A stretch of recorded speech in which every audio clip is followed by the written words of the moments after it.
Hi everybody, and welcome back to Kevin's Upfront Opinion today. So today I thought I'd do a video about something that I always swore I would never do because I'm not going to achieve anything, which was talking about child alienation, sometimes known as parental alienation. And the reason I always swore I wouldn't do it was because I didn't think or don't believe that I'll actually achieve anything. I'm never going to get in touch with my daughter. Now, I have a daughter, 16 years of age, never seen her. Never been allowed to see her. Not because I did anything wrong, not because I committed any crimes or anything like that, or harmed the mother. Never did anything like that. Okay. And before anybody says, yes, I did make a mistake. Didn't cheat on the mother or anything like that. Wasn't doing drugs or anything like that. And I'll come to that. And I thought, as my daughter's 16 now, she was 16 a couple of weeks ago, I thought, no, it's something I've got to do. Because in my book, it's wrong that any parent does it. Because they don't realise how much damage they actually do. Now, I can say that as a adult that went through it as a child. And by me saying that, I'm slating my own mother. Now, when I look at my own mother, she had her reasons. Don't dispute it for a single second. And I hope my father never sees this video. Okay. Because I am in touch with my father. I've been back in touch with my father since I was about 18, 19 years of age. And when my mother and father split up, okay, my father was an alcoholic. You know, there was violence in the marriage, allegedly. Never actually witnessed any of it. You know, I was only about two or three when my parents split up. You know, one parent says one thing, the other parent says the other thing. Something completely different. Okay. But alleged violence, both of them admit to alcohol being in there. And when I was about, I suppose I would have been about 7, my mother decided she didn't want my father around anymore. She'd remarried. She'd had another child with that particular person.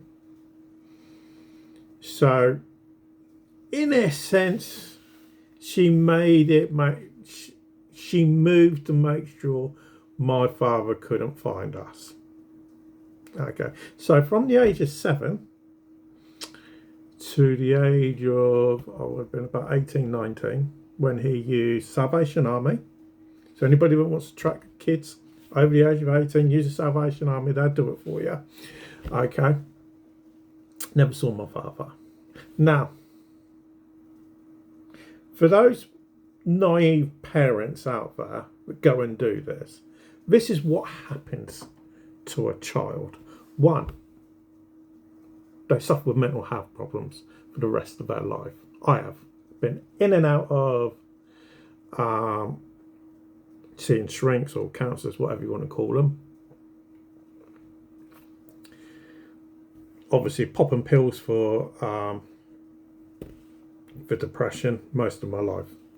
Been diagnosed with depression and anxiety. Yeah, and that's not the biggest problem. Because when I look at myself, when I was a kid, I remember when I was in junior school. And whenever I would go to school, and you know, you'd have the people come in to check that the teachers are doing their jobs properly and all that kind of stuff. And I would always be looking. I always remember this one particular guy. He'd come in. He looked similar to my father. And I'd always be thinking, is that my dad?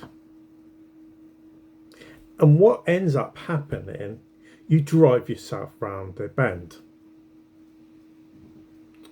Now, in some respects, I don't blame my mother for doing what she did. But, and this is where the big but is, was my mother ever actually thinking about me? No, not for one single second was she. She was thinking about herself. She was thinking what was best for her. And this is when you come to this and when you talk about child alienation or parental alienation, whichever parent's doing it, they never, ever, ever do it for the child. They always do it for their own personal selfish needs. And some of you out there may slate me for saying that, but I'm sorry, it's true. Now, if I look at my ex-girlfriend, because that's what she was, my ex-girlfriend, and I'll put the cards out there, and I'll tell you exactly what happened. Now, I promised my ex-girlfriend, because she got in contact with me a couple of months ago, and because she's broken her promise, and one of the things in life that I hate, and my kids. Now, I'm a father. I have 6 biological children. Okay, and 1 stepdaughter. And if I did them in age order, stepdaughter is 24, which is Jamie Lee, which is my wife's daughter. Then my ex-girlfriend, the child that I had with her, which is Amy Whittier. Her mother is Sophie Whittier. Sorry, Sophie. I know I said I wouldn't mention your name, but you lied to me. And then my other kids, Joseph, Jacob, Jemima, Jasmine, and Jedediah. They're all my kids. Now, when it comes to what happened, what did I actually do? Now, I'm not completely innocent. Now, when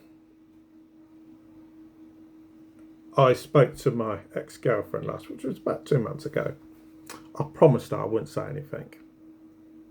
Wouldn't put anything online, because she knows I have a heavy social media presence. I have lots of YouTube channels, TikTok channels, businesses, all that type of stuff. And I said I wouldn't do anything. I said I'd keep Amy's name out of the media until she lied to me. And as my kids know, and as I've already said, I don't like being lied to. It's the one thing that really irritates me in life. So, I will speak about it. Now, this is what happened.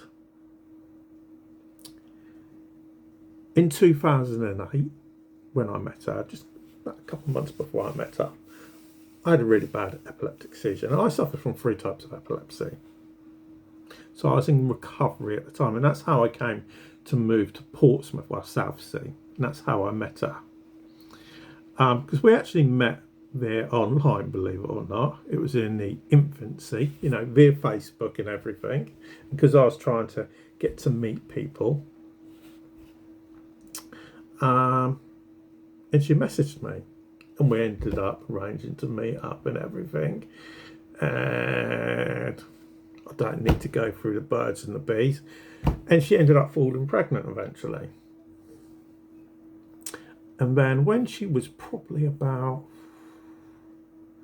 3-4 months pregnant, I was round her house one day, and I was going to get into a bath. I think it was a Sunday evening. And I always, and even still to this day, I still do this, I put my phone on her bed. Because I'm not bothered. My kids can go through my phone. I'm not bothered about it. If my wife wants to go through my phone, she's more than welcome to go through it. That's how she knows about some of the messages that Sophie sent me a couple of months ago. And whilst I got in the bath, I received a text message. My phone went off, and I thought it was my mum, because my mum was caring for me at the time. And I said to Sophie, go and have a look on my phone, see who it is. Wasn't my mum. Got a text message from my sister's next door neighbour. And she said, in this text message, she said, Kevin, how do you fancy coming round to see me and Natalie for a threesome? As you can imagine, didn't go down well. And then went home the next day, went back to my mum's, and she started sending me loads of text messages. Sophie did. And she sent me this one text message. And until about 3 months ago, I never really thought about it. And she said, "I will always love you no matter what." And being a juvenile jerk, I sent her a message back saying, "What, even if I cheated on you?" I hadn't cheated on her, never cheated on her. At that stage in my life, I'd never cheated on anybody. And she got it into her head that I had cheated on her. So because of that, she decided she was never going to let me see it. She broke it off with me. And she wouldn't let me see Amy when she was born. Never got contacted and told that Amy had been born. I found out on Facebook. That's how I actually found out. Phoned up the hospital. Got banned from the hospital even though I was working at the hospital. Okay. And then she did a bunk. I knew where she'd gone roughly. I knew she'd gone to Wales. I had TV studios, as in the Jeremy Kyle show, get in contact with her. I think they got in contact with her about 4 or 5 times. She refused to engage. When I eventually got married a few years later, she contacted me, asked her numerous times, "Can I see my daughter Amy?" That's all I'd ask her. She'd say no. So over the years, I probably tried. I never tried hard enough. I'd openly admit to it. I never tried hard enough. I should have tried harder. But I got myself into a state because I went down a spiral. But I ended up getting into drink, got into drugs, gambling, did it all. Nothing to be proud of. It's a lot to be ashamed of. And it wasn't until I met my wife, and because she had a daughter, and I pray my stepdaughter isn't watching, because if my stepdaughter is watching, I will claim this as AI. It was actually my stepdaughter that got me to change my ways in a lot of ways, because I knew I had to change, because I was getting involved with a single mother, which was probably a decade too late. I should have changed a decade earlier. Now, even though I carried on trying to message Sophie, which even my wife doesn't know, but she watches these videos, so she's probably going to know now, and she would still continue to refuse to engage. So the question is this: even though my ex-girlfriend Sophie knew that I had other children, that my daughter Amy has brothers and sisters that she's not allowed to see, but her cousins can, because they were at the same nursery as my daughter, and that her auntie was getting to see on a regular basis, like near enough on a daily basis, but her mother will stop her from seeing her. Now, why would a person do that? Because the reality is, the day is going to come eventually when Amy's going to wise up. I did when it came to my own mother. Now, Sophie can punish me for as long as she likes. Okay, she ain't going to achieve anything. There was a long period I despised her. You know, I'd openly say if she was lying on the floor and she was burning alive, I'd just let her burn.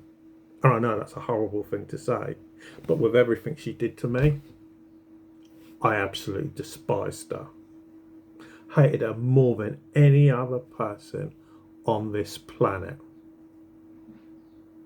But eventually,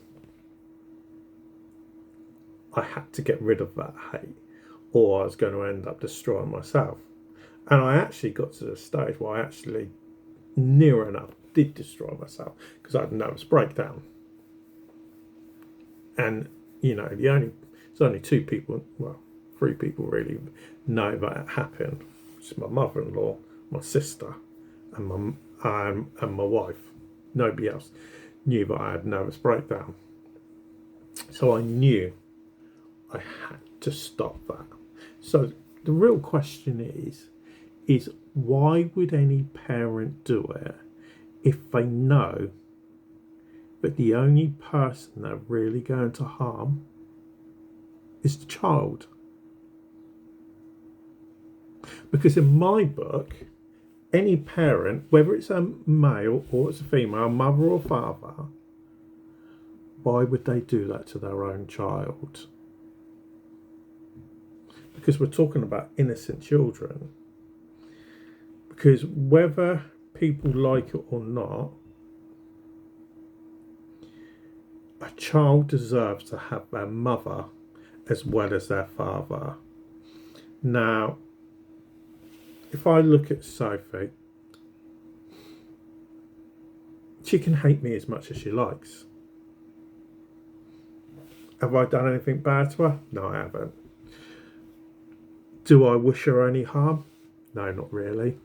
She made the decision she did, and she's the person that's got to live with that. She's the person that's got to go to the gates of St. Peter and be able to explain that. I can live with my conscience. You know, I've had my oldest biological daughter, who's 8 years of age, and come and ask me if she can see her sister. I've already had to tell her there's nothing I can do. Last time I spoke to them, they said to me, if my daughter Amy didn't want to see me, would I allow her to still see her other brothers and sisters? I said, yeah, fine. That was like 3 months ago. Have they been in contact since? No, they haven't. I didn't expect them, and I don't expect them to. So what I want is somebody to explain to me why any parent would do this to their own child. Because in my book, any parent that's willing to do this to their own child should not be a parent. And they're the lowest of the low. And I'll tell this to their face. Anybody that does it. So let us know in the comments what you think. But for now, thanks for watching. And I'll speak to you all again a bit later.